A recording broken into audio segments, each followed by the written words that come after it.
मज़दूरों को भी देखा होगा। हालांकि अधिक संख्या में रोज़गार बाहर के लोगों के साथ में जाने के खिलाफ अक्सर स्थानीय लोगों में प्रतिरोध की भावना पैदा हो जाती है। कुछ नौकरियों या कामों को राज्य के मूल निवासियों या स्थानीय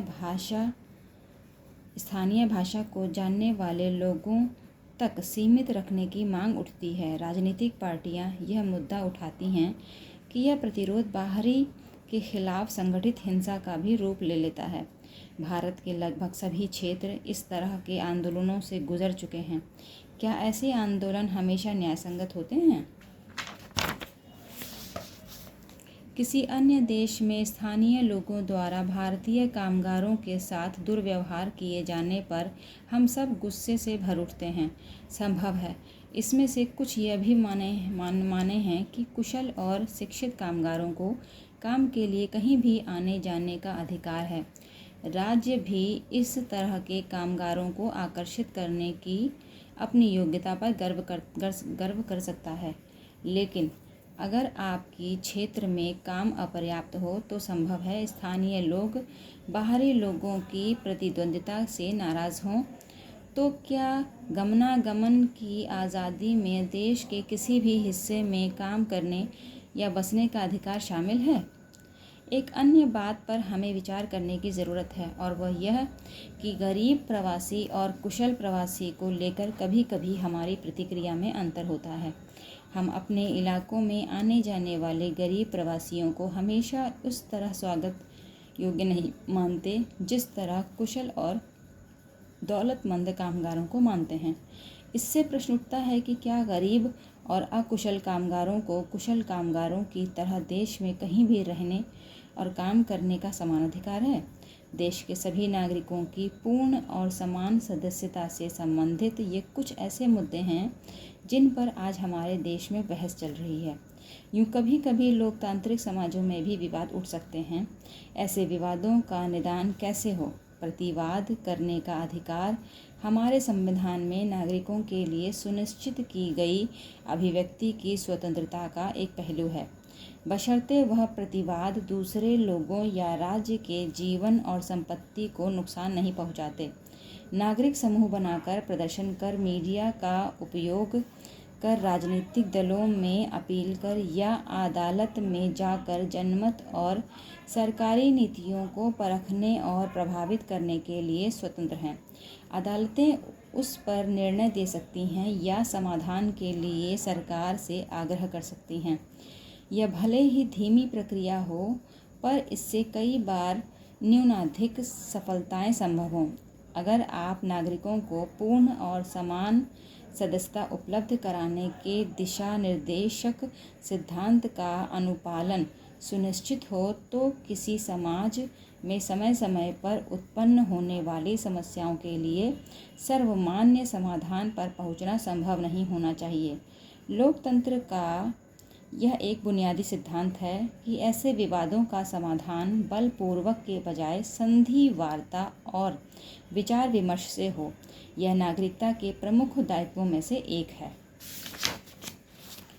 नेक्स्ट है समान अधिकार। इस भाग में हम नागरिकता के एक अन्य पहलू पर तहकीकात करेंगे। क्या पूर्ण और समान नागरिकता का अर्थ यह है कि राजसत्ता द्वारा सभी नागरिकों को, चाहे वे अमीर या गरीब हों, कुछ बुनियादी अधिकारों और न्यूनतम जीवन स्तर की गारंटी दी जानी चाहिए? इस मुद्दे पर विचार करने के लिए हम खास वर्ग के लोगों पर नज़र डालेंगे, यानी शहरी गरीबों पर। शहरी गरीबों से संबंधित समस्या उन अत्यावश्यक समस्याओं में से एक है जो सरकार के सामने मुँह बाए खड़ी है। भारत के हर शहर में बहुत सारी आज़ादी झोपड़पट्टियों और अवैध कब्जे की ज़मीन पर बसे लोगों की है। यद्यपि ये लोग अपरिहार्य और उपयोगी काम अक्सर कम मजदूरी पर करते हैं, फिर भी शहर की बाकी आबादी उन्हें अवांछनीय मेहमान की तरह दिखती है। उन पर शहर के संसाधनों पर बोझ बनने या अपराध और बीमारी फैलाने का आरोप मढ़ा जाता है। गंदी बस्तियों की स्थिति अक्सर विभत्स होती है। छोटे छोटे कमरों में कई कई लोग ठुसे रहते हैं। यहाँ न निजी शौचालय है, न जलापूर्ति और न सफाई। गंदी बस्तियों में जीवन और संपत्ति असुरक्षित होते हैं। झोपड़पट्टियों के निवासी अपने श्रम से अर्थव्यवस्था में महत्वपूर्ण योगदान करते हैं। अन्य पेशों के बीच ये फेरी वाले, छोटे व्यापारी, सफाई कर्मी या घरेलू नौकर, नल ठीक करने वाले या मिस्त्री होते हैं। झोपड़पट्टियों में बेंत बुनाई या कपड़ा रंगाई, छपाई या सिलाई जैसे छोटे कारोबार भी चलते हैं। झोपड़पट्टियों के निवासियों को सफाई या जलापूर्ति जैसी सुविधाएं मुहैया कराने पर संभवतः कोई भी शहर अपेक्षाकृत कम खर्च करता है। शहरी गरीबों की हालत के प्रति सरकार, स्वयंसेवी संगठन और अन्य एजेंसियां सहित स्वयं झोपड़पट्टी के निवासियों में भी जागरूकता बढ़ रही है। मिसाल के तौर पर जनवरी 2004 में फुटपाती दुकानदारों के लिए एक राष्ट्रीय नीति तैयार की गई। बड़े शहरों में लाखों फुटपाती दुकानदार हैं और उनको अक्सर पुलिस और नगर प्रशासकों का उत्पीड़न झेलना पड़ता है। इस नीति का मकसद विक्रेताओं को मान्यता और नियमन प्रदान करना था ताकि उन्हें सरकारी नियमों के अनुपालन के दायरे में उत्पीड़न से मुक्त कारोबार चलाने की शक्ति हासिल हो। झोपड़पट्टियां भी अपने अधिकारों के प्रति जागरूक और संगठित हो रही हैं। उन्होंने कभी कभी अदालतों में भी दस्तक दी है। उनके लिए वोट देने जैसी बुनियादी राजनीतिक अधिकार का प्रयोग करना भी कठिन हो जाता है, क्योंकि मतदाता सूची में दर्ज होने के लिए स्थायी पते की ज़रूरत होती है और अनाधिकृत बस्तियों और पटरी पर रहने वाले के लिए ऐसा पता पेश करना कठिन होता है। हमारे समाज में हाशिए पर ठेले जा रहे हैं। अन्य इंसानी समूहों में आदिवासी और वनवासी शामिल हैं। ये लोग अपने जीवन यापन के लिए जंगल और अन्य प्राकृतिक संसाधनों पर निर्भर हैं। बढ़ती आबादी और ज़मीन और संसाधनों की कमी के दबाव के कारण उनमें से अनेक की जीवन पद्धति और आजीविका संकट में है। जंगल और तराई क्षेत्र में मौजूद खनिज संसाधनों की खनन करने के इच्छुक उद्यमियों के हितों का दबाव आदिवासी और वनवासी लोगों की जीवन पद्धति और आजीविका पर एक अन्य खतरा है। पर्यटन उद्योग भी यही कर रहा है। सरकारें इस सवाल से जूझ रही हैं कि देश के विकास को खतरे में डाले बगैर इन लोगों और इनके रहवास की सुरक्षा कैसे करें। यह ऐसा मुद्दा है जो सिर्फ आदिवासी आबादी नहीं बल्कि सभी नागरिकों को प्रभावित करता है। सभी नागरिकों को समान अधिकार और अवसर देने पर विचार करना और सुनिश्चित करना किसी सरकार के लिए आसान मामला नहीं होता। विभिन्न समूह के लोगों की ज़रूरत और समस्याएं अलग अलग हो सकती हैं और एक समूह के अधिकार दूसरे समूह के अधिकारों के प्रतिकूल हो सकते हैं। नागरिकों के लिए समान अधिकार का मतलब यह नहीं होता कि सभी लोगों पर समान नीतियां लागू कर दी जाएं, क्योंकि विभिन्न समूह के लोगों की ज़रूरतें भिन्न भिन्न हो सकती हैं। अगर प्रयोजन सिर्फ ऐसी नीति बनाना नहीं है जो सभी लोगों पर एक तरह से लागू हो, बल्कि लोगों को अधिक बराबरी पर लाना है, तो नीतियां तैयार करते वक्त लोगों की विभिन्न ज़रूरतों और दावों का ध्यान रखना होगा। इस विमर्श से यह स्पष्ट हो जाना चाहिए कि वैश्विक स्थिति, अर्थव्यवस्था और समाज में बदलाव नागरिकता के अर्थ और अधिकारों की नई व्याख्या की मांग करते हैं। नागरिकता से संबंधित औपचारिक कानून प्रस्थान बिंदु भर होते हैं और कानूनों की व्याख्या निरंतर विकसित होती है। हालांकि कुछ ऐसी समस्याएं उठ सकती हैं जिनका समाधान पाना आसान न हो। फिर भी समान नागरिकता की अवधारणा का अर्थ यही है कि सभी नागरिकों को समान अधिकार और सुरक्षा प्रदान करना सरकारी नीतियों का मार्गदर्शक सिद्धांत हो। नेक्स्ट है नागरिक और राष्ट्र। राष्ट्र राज्य की अवधारणा आधुनिक काल में विकसित हुई। राष्ट्र राज्य की संप्रभुता और नागरिकों के लोकतांत्रिक अधिकारों का दावा सर्वप्रथम सन 1789 में फ्रांस के क्रांतिकारियों ने किया था। राष्ट्र राज्यों का दावा है कि उनकी सीमाएं सिर्फ राज्य क्षेत्र को नहीं बल्कि एक अनोखी संस्कृति और साझा इतिहास को भी परिभाषित करती है। राष्ट्रीय पहचान को एक झंडा, राष्ट्रगान, राष्ट्रभाषा या कुछ खास उत्सवों के आयोजन जैसी प्रतीकों से व्यक्त किया जा सकता है।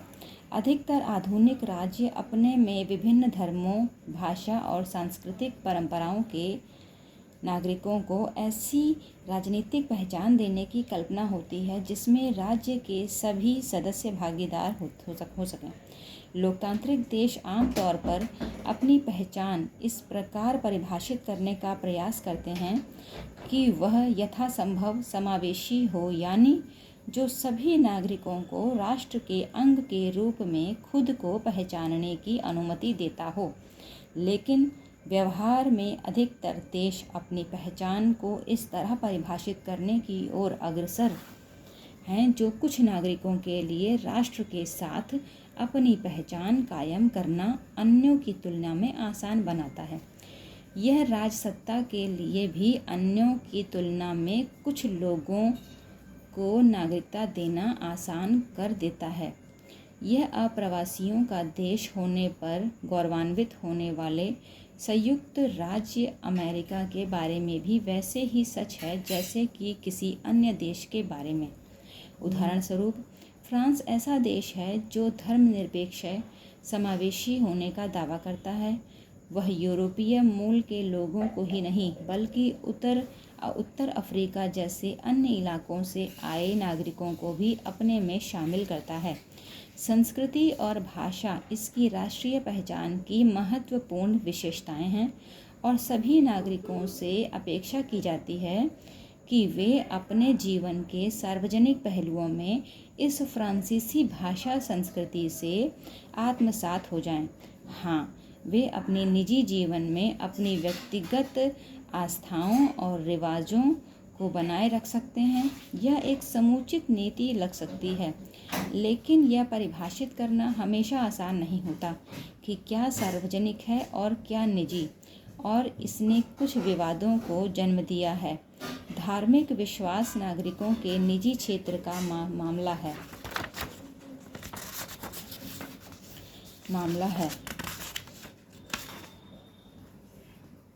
मामला माना जाता है, लेकिन कई बार धार्मिक प्रतीक और रिवाज सार्वजनिक जीवन में प्रवेश कर जाते हैं। फ्रांस के सिख छात्रों का स्कूलों में पगड़ी पहनने और मुस्लिम लड़कियों की स्कूली वर्दी के साथ सिर पर दुपट्टा डालने की मांग के बारे में आपने सुना होगा। इसे कुछ स्कूलों ने इस आधार पर अमान्य कर दिया था कि यह सरकारी शिक्षा के सार्वजनिक क्षेत्र में धार्मिक प्रतीकों को लाने का मामला है। जिनके धर्म इस तरह के रिवाजों की मांग नहीं करते, उनको निसंदेह ऐसी समस्या का सामना नहीं करना पड़ता। साफ तौर पर राष्ट्रीय संस्कृति में शामिल होना कुछ समूहों के लिए अन्य की अपेक्षा आसान होता है। नागरिकता के नए आवेदकों को अनुमति देने की कसौटी हर देश में भिन्न होती है। नागरिकता प्रदान करने में इजराइल या जर्मनी जैसे देशों में धर्म या जातीय मूल जैसे तत्वों को वरीयता दी जाती है। एक समय तुर्की मजदूरों को जर्मनी में आने और काम करने के लिए प्रोत्साहित किया गया था। उनकी स्थायी मांग है कि जर्मनी में ही जन्मे और पले बढ़े उनके बच्चों को अपने आप जर्मनी की नागरिकता मिल जानी चाहिए। इस पर आज भी बहस जारी है। ये प्रतिबंधों से संबंधित कुछ ऐसे उदाहरण हैं जो समावेशी होने का दम भरने वाले लोकतांत्रिक देशों में भी लगे हो सकते हैं। भारत स्वयं को धर्मनिरपेक्ष और लोकतांत्रिक राष्ट्र राज्य कहता है। स्वतंत्रता आंदोलन का आभार व्यापक था और विभिन्न धर्म, क्षेत्र और संस्कृति के लोगों को आपस में जोड़ने के कृतसंकल्प प्रयास किए गए हैं। यही सही है कि जब मुस्लिम लीग से विवाद नहीं सुलझाया जा सका, तब 1947 में देश का विभाजन हुआ। लेकिन इसने उस राष्ट्र राज्य के धर्मनिरपेक्ष और समावेशी चरित्र को कायम रखने और भारतीय राष्ट्रीय नेताओं के निश्चय को और मजबूत ही किया, जिसके निर्माण के लिए वे प्रतिबद्ध थे। यह निश्चय संविधान में सम्मिलित किया गया। भारतीय संविधान ने बहुत ही विविधतापूर्ण समाज को समायोजित करने की कोशिश की। इन विविधताओं में से कुछ उल्लेखनीय है, जिसने अनुसूचित जाति और अनुसूचित जनजाति जैसे भिन्न भिन्न समुदायों, पूर्व में समान अधिकार से वंचित रही महिलाएं, आधुनिक सभ्यता के साथ मामूली संपर्क रखने वाले अंडमान और निकोबार द्वीप समूह के कुछ सुदूरवर्ती समुदायों और कई अन्य समुदायों को पूर्ण और समान नागरिकता देने का प्रयास किया। इसने देश के विभिन्न हिस्सों में प्रचलित विभिन्न भाषाओं, धर्म और रिवाजों की पहचान बनाए रखने का प्रयास किया। ऐसे लोगों को उनकी निजी आस्था, भाषा या सांस्कृतिक रिवाजों को छोड़ने के लिए बाध्य किए बिना सभी को समान अधिकार उपलब्ध करना था। संविधान के जरिए आरंभ किया गया यह अद्वितीय प्रयोग था। दिल्ली में गणतंत्र दिवस परेड विभिन्न क्षेत्र, संस्कृति और धर्म के लोगों को सम्मिलित करने के राजसत्ता के प्रयास को प्रतिबिंबित करता है। नागरिकता से संबंधित प्रावधानों का उल्लेख संविधान के दूसरे भाग और संसद द्वारा बाद में पारित कानूनों में हुआ। संविधान ने नागरिकता की लोकतांत्रिक और समावेशी धारणा को अपनाया। भारत में जन्म, वंश, परंपरा, पंजीकरण, देशीकरण या किसी भू क्षेत्र के राज क्षेत्र में शामिल होने से नागरिकता हासिल की जा सकती है। संविधान में नागरिकों के अधिकार और दायित्व दर्ज है। यह प्रावधान भी है कि राज्य को केवल धर्म, मूल वंश, जाति, लिंग, जन्म स्थान या इनमें से किसी के भी आधार पर नागरिकों के साथ भेदभाव नहीं करना चाहिए। धार्मिक और भाषाई अल्पसंख्यकों के अधिकारों को भी संरक्षित किया गया है। हालांकि इस तरह के समावेशी प्रावधानों ने भी संघर्ष और विवादों को जन्म दिया है। महिला आंदोलन, दलित आंदोलन या विकास योजनाओं से विस्थापित लोगों का संघर्ष ऐसे लोगों द्वारा चलाए जा रहे संघर्षों के कुछ नमूने हैं जो मानते हैं कि उनकी नागरिकता को पूर्ण अधिकारों से वंचित किया जा रहा है। भारत के अनुभव से संकेत मिलते हैं कि किसी देश में लोकतांत्रिक नागरिकता एक परियोजना या लक्ष्य सिद्धि का एक आदर्श है। जैसे जैसे समाज बदल रहे हैं, वैसे वैसे नित्य गए मुद्दे उठाए जा रहे हैं और वे समूह नई मांगें पेश कर रहे हैं जिन्हें लगता है कि वे हाशिए पर ठेले जा रहे हैं। लोकतांत्रिक राज्य में इन मांगों पर खुले दिमाग से बातचीत करनी होगी। नेक्स्ट है सार्वभौमिक नागरिकता। जब हम शरणार्थियों या अवैध आप्रवासियों के बारे में सोचते हैं तो मन में अनेक छवियां उभरती हैं। उसमें एशिया या अफ्रीका के ऐसे लोगों की छवि हो सकती है जिन्होंने यूरोप या अमेरिका में चोरी छिपे घुसने के लिए दलाल को पैसे का भुगतान किया हो, जिसमें जोखिम बहुत है, लेकिन वे प्रयास में तत्पर दिखते हैं। एक अन्य छवि युद्ध या अकाल से विस्थापित लोगों की हो सकती है। इस तरह की छवियां अक्सर टेलीविज़न पर दिखाई जाती हैं। सूडान से डरफर क्षेत्र के शरणार्थी, फ़िलिस्तीनी, बर्मी या बांग्लादेशी शरणार्थी जैसे कई उदाहरण हैं। ये सभी ऐसे लोग हैं जो अपने ही देश या पड़ोसी देश में शरणार्थी बनने के लिए मजबूर किए गए हैं। हम अक्सर मान लेते हैं कि किसी देश की पूर्ण सदस्यता उन सबको उपलब्ध होनी चाहिए जो सामान्यतः उस देश में रहते और काम करते हैं या जो नागरिकता के लिए आवेदन करते हैं। यूँ अनेक देश वैश्विक और समावेशी नागरिकता का समर्थन करते हैं, लेकिन नागरिकता देने की शर्तें भी निर्धारित करते हैं। ये शर्तें आमतौर पर देश के संविधान और कानूनों में लिखी होती हैं। अवांछित आगंतुकों को नागरिकता से बाहर रखने के लिए राजसत्ताएं ताकत का प्रयोग करती हैं। हालांकि प्रतिबद्ध दीवार और बाड़ लगाने के बावजूद आज भी दुनिया में बड़े पैमाने पर लोगों का देशांतरण होता है। युद्ध, उत्पीड़न, अकाल या अन्य कारणों से लोग विस्थापित होते हैं।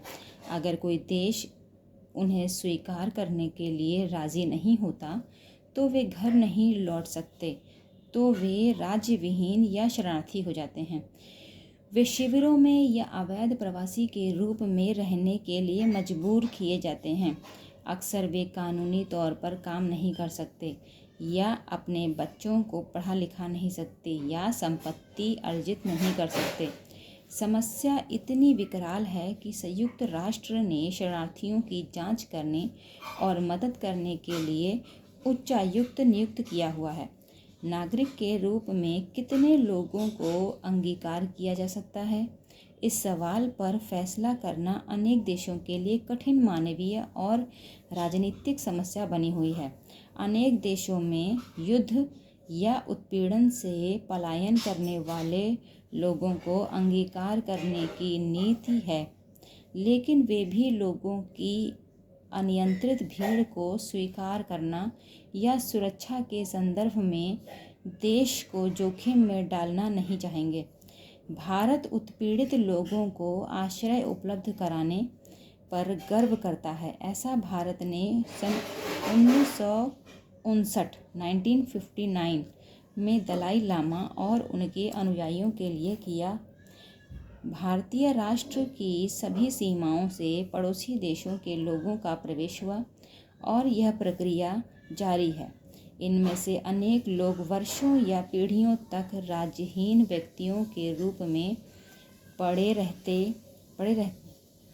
रहते हैं, शिविरों में या अवैध प्रवासी के रूप में।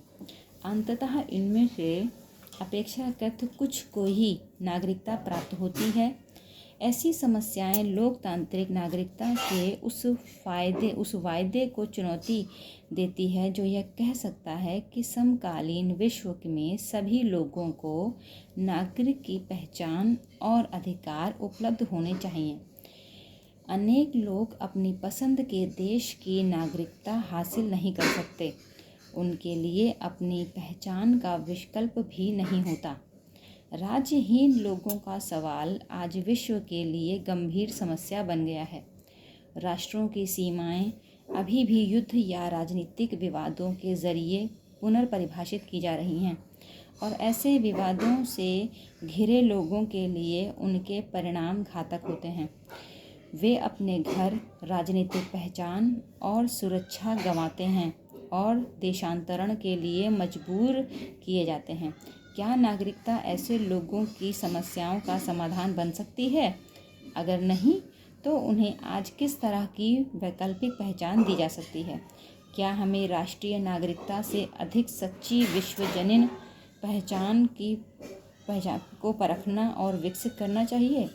कभी कभी विश्व नागरिकता की धारणा के लिए सुझाव पेश किए जाते हैं। इससे जुड़ी संभावनाओं पर अगले खंड में चर्चा की जाएगी।